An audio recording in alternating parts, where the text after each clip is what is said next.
تو انہوں نے کہا آپ تندرست ہو گئے, آپ ادھر ہی رہیں. دوسرے نمبر پہ اب چیف جسٹس بندیال کے خلاف جی مریم نواز نے باقاعدہ ٹرینڈ چلائے ہوئے ہیں, اور باقاعدہ نون لیگ کی آفیشیل ٹیمیں اور مریم خود اس ٹرینڈ کی نگرانی کر رہی ہیں اور پروموٹ کر رہی ہیں کہ عمران کی بندیالی میں منہ کالا.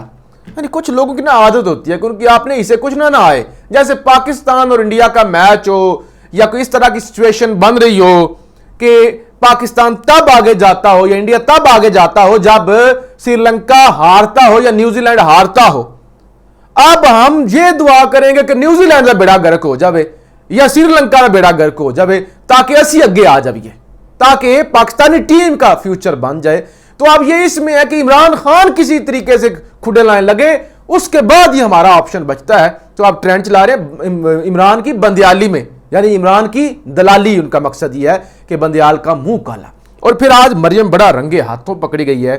کل بھی ایک بڑی خبر آئی تھی, مریم نواز نے آج کہا کہ جس حال میں چوروں کو جیل میں رکھا جاتا ہے عمران خان کو اس سے بہتر ہی رکھا ہے.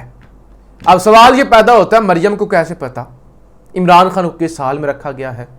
کل ایک خبر چلی تھی, ایک نیا ٹی وی چینل ہے ٹیلن نیوز, اس پر کل ایک رات کو خبر چلی تھی کہ جیل کے اندر جو عمران خان کے ساتھ سلوک ہو رہا ہے نا, اس کی اپڈیٹ دی جاتی ہے مریم نواز کو. یعنی وہ مریم نواز تک خبریں یا ویڈیوز پہنچتی ہیں کہ اٹک جیل کے اندر عمران خان کے ساتھ کیا ہو رہا ہے.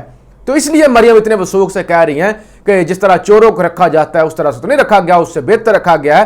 تو اس لیے مریم یہ دعویٰ کر رہی ہیں اور اس حوالے سے بات کر رہی ہیں. لیکن جی آج بڑی ایک افسوسناک چیز ہوئی کہ پہلے دن کل بڑا میدان میں آئی سپریم کورٹ نے کہا اس بات میں تو شک نہیں عمران خان کو فیئر ٹرائل نہیں دیا گیا, اس بات میں بھی شک نہیں کہ عمران خان کو سزا ٹھیک نہیں ہوئی, اس بات میں بھی شک نہیں کہ عمران خان کا جو ٹرائل ہے اس میں بے شمار غلطیاں ہیں. اور جسٹس مظاہر نقوی نے کہا کہ ہیر رانجھا کا کیس بھی آ جائے تو اس کے اندر بھی گواہان کو سنا جاتا ہے. آج پورا دن عامر فاروق صاحب نے بھی کہا کہ وہ غلطیوں کو درست کرنا چاہیے, ہمایوں دلاور صاحب کا اعتماد بحال کرنا چاہیے, غلطی ہو گئی ہے. اس کے باوجود عمران خان کو ریلیف نہیں دیا. عامر فاروق صاحب سے کسی کو توقع بھی نہیں تھی کہ وہ ریلیف دیں گے, وہ تو پرولانگ کریں گے, ہو سکتا ہے کل بھی اس کو وہ آگے کھینچنے کی کوشش کریں کہ آگے چھٹیاں آ جائیں گی اور معاملہ منڈے ٹیوزڈے پر چلا جائے. سوال یہ پیدا ہوتا ہے سپریم کورٹ کل جو اتنی اگریسو ہو کے میدان میں آئی تھی, کل پھر نون لیگ نے پریشر ڈالا, آج ٹرینڈ بننا شروع ہو گئے, ایک دو پریس کانفرنسیں ہوئی, وہ مظاہر نقوی صاحب لاہور چلے گئے اور بندیال صاحب نے اگلے ہفتے تک سماعت ملتوی کر دی اور وہ جوتے کی نوک پہ رکھا. عامر فاروق صاحب نے سپریم کورٹ کا حکم کہ آج ہی فیصلہ کریں.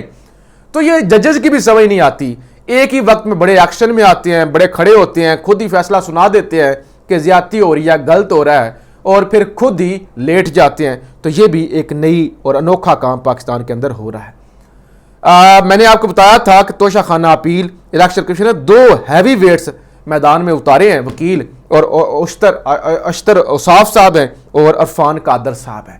اب مزے کی بات یہ ہے یہ دونوں جو ہیں وکیل یہ سابق اٹارنی جنرلز ہیں, کن کے؟ نون لیگ کے. دونوں نون لیگ کی طرف سے عہدیدار رہے ہیں. یہ عرفان قادر تو معاون خصوصی بھی رہے ہیں.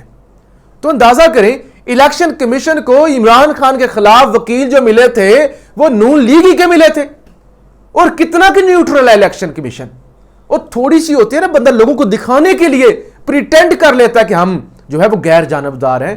یہ تو بالکل ہی ننگے ہو کر سامنے آ گئے ہیں. عدالتیں بھی, ادارے بھی بالکل ہی قوم کے ساتھ مذاق بنا رہے ہیں, قوم کے ساتھ کہ جو ہے وہ انہوں نے کرنا کہ عدالتوں سے لے کر جناب اداروں تک, اداروں سے لے کر وکلا تک, وکلا سے لے کر میڈیا تک, میڈیا سے صحافیوں تک, سیاستدانوں تک, ہر کوئی اصول بھول گیا, ہر کوئی اصول بھول چکا ہے.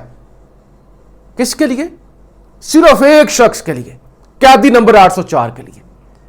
قیدی نمبر 804 کے پیچھے لبرل نہیں رہے, سیکولر نہیں رہے, مذہبی نہیں رہے, اور جمہوری نہیں رہے, کچھ بھی نہیں رہا. سب کے سب ایکسپوز ہو گئے اور ایک شخص نے پورے نظام کو یہاں انگلی پر نچا دیا اور سب کو ننگا کر دیا, سب کو اوقات دکھا دی. دیکھتے ہیں جی کل کیا ہوتا ہے, کون سا نیا پینترا پھینکتے ہیں عامر فاروق. لیکن نون لیگ جی بری طرح ناکام ہو گئے, پٹ گئی ہے. پاکستان زندہ باد.